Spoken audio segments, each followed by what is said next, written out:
A Meta executive was cleaning up her inbox, but she watched openclaw AI go crazy instead. Hey GadInsiders, welcome to your hub of the latest tech news. She thought the new openclaw automated AI agent would just do the trick. She made sure to tell it to confirm before acting and doing the cleanup, but the bot ignored her.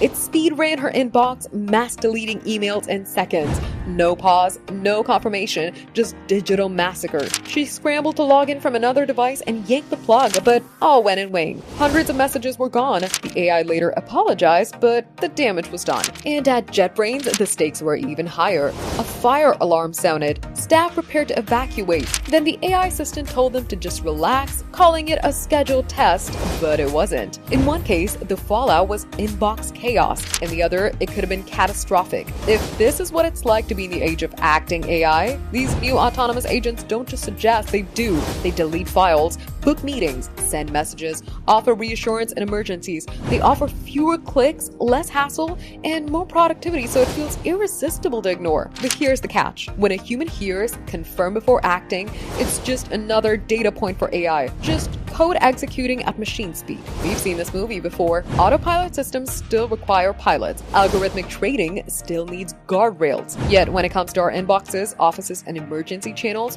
we're just leaving it on AI, hoping for the best. Sure, these systems are fast, tireless, and convincing, but they're not cautious. In short, for low-risk tasks, experimentation makes sense. For high-stakes decisions, humility is warranted. For more tech updates, subscribe to GadInsider, like and share the video, and don't forget to press the bell icon so you never miss any updates.